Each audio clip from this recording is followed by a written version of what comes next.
윤석열 대통령 선고의 예고편일까?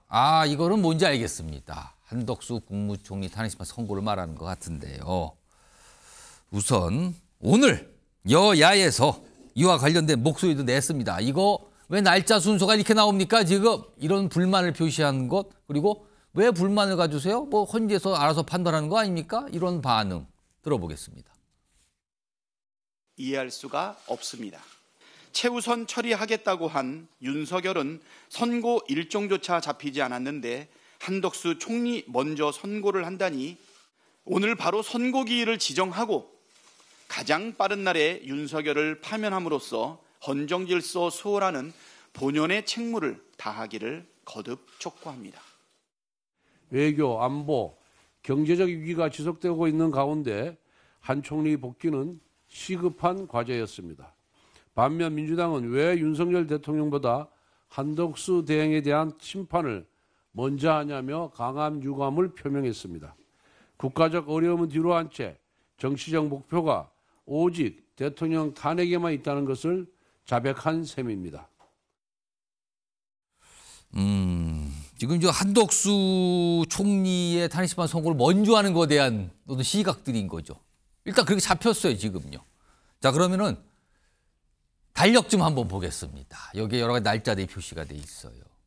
이거 보시면 일단 24일 월요일이죠. 한덕수 총리 탄핵심판 선고가 나와요. 그리고 이날은요, 윤석열 대통령 성사재판 공판준비기일. 뭐 쉽게 말씀드리면 재판이 열리는 날입니다. 뭐 준비기일이라서 약간 원래 이제 실제 되는 것보다 좀 다르긴 하지만 재판이 열리는 날이에요. 겹쳤죠.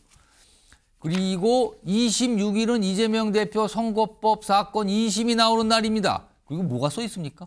고3들이 이거 학력평가군요. 모의고사 있는 날. 이것도 우리나라 수험생들, 부모님들 진짜 초관심사 날인데 또 이게 우연히 겹쳤네요. 그날하고 또.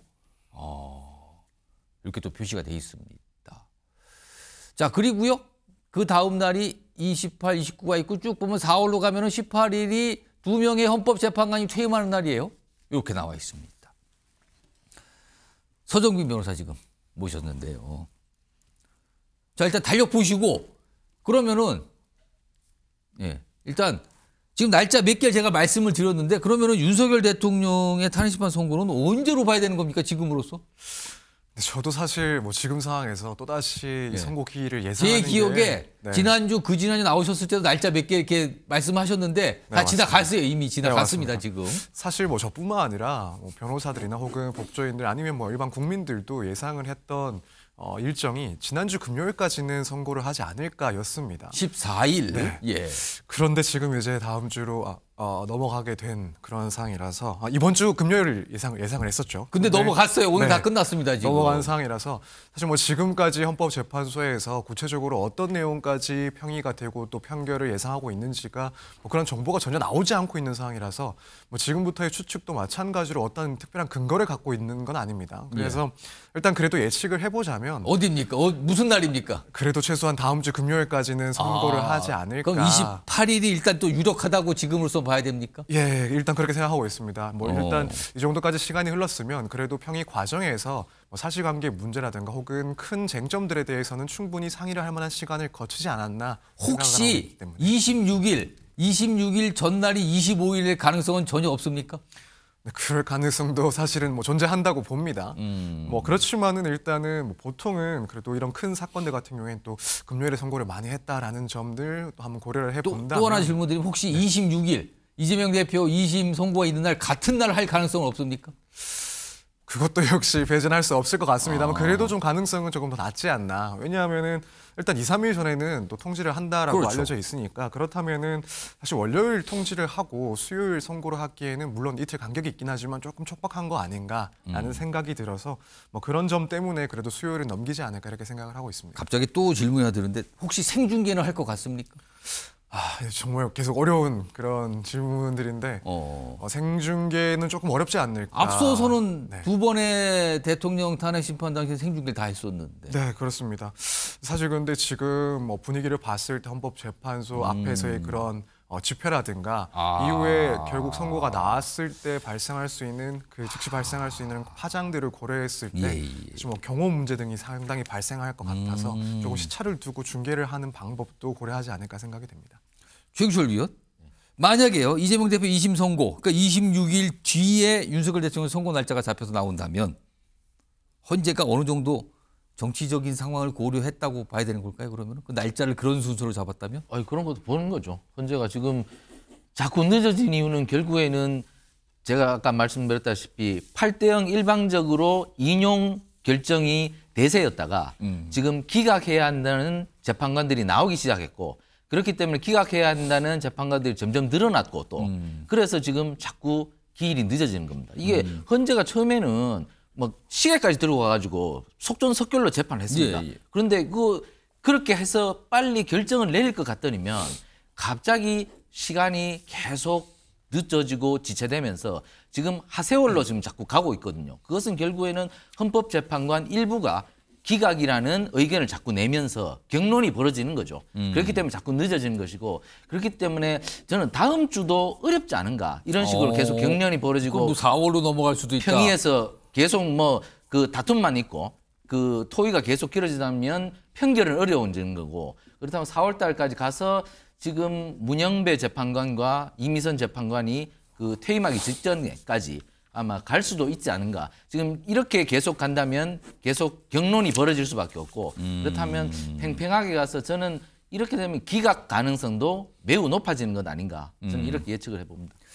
자, 일단 이 한덕수 국무총리 탄핵심판 선고 날짜 일단 잡혔어요. 24일 월요일입니다. 뭐 반복해서 말씀드리고 있는데, 이날의 이 헌재의 판단과 윤석열 대통령의 탄핵심판 선고의 결과가 연관이 있는 거냐 없는 거냐, 이런 얘기 많이 나왔거든요. 요 며칠 사이에요.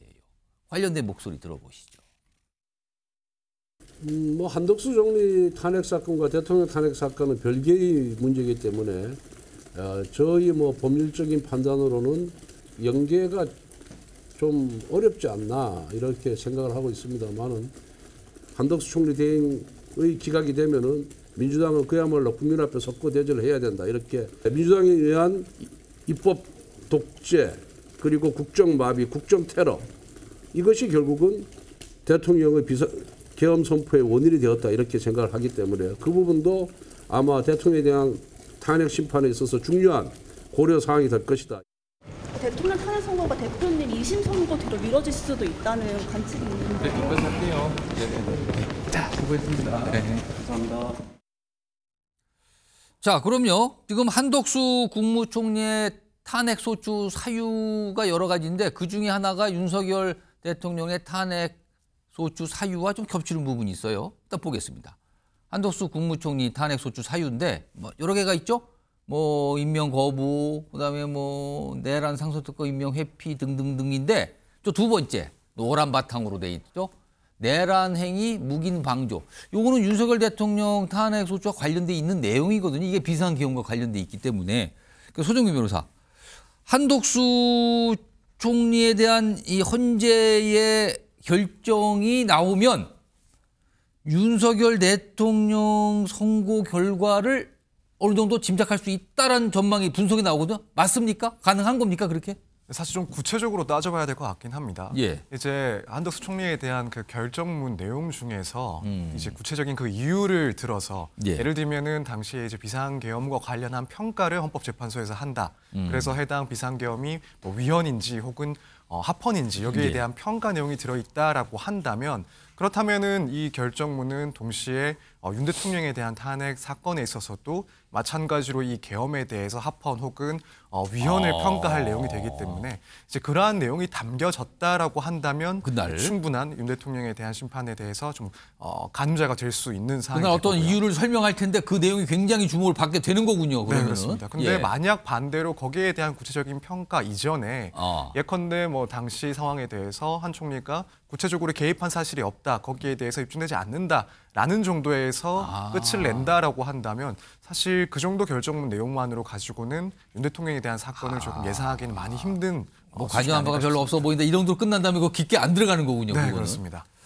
자, 그리고요, 사실은 한덕수 국무총리 탄핵 소추가 소추안이 국회 통과할 때 약간 논란이 됐던 게 정족수 논란이었거든요. 그러니까 국회의원의 재적의 과반이냐 아니면 3분의 2냐.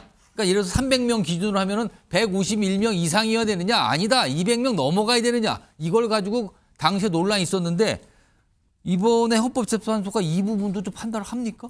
네, 이 부분도 판단을 하지 않을까 생각이 됩니다. 이제 사실 초기부터 말씀하신 대로 이제 150명 이상이 필요한가 혹은 200명 이상이 필요한가 여기에 대해서 상당히 좀 강하게 다툼이 있었고 예. 여기에 대해서 이제 실무적인 판단도 좀 갈리는 그런 입장이었습니다.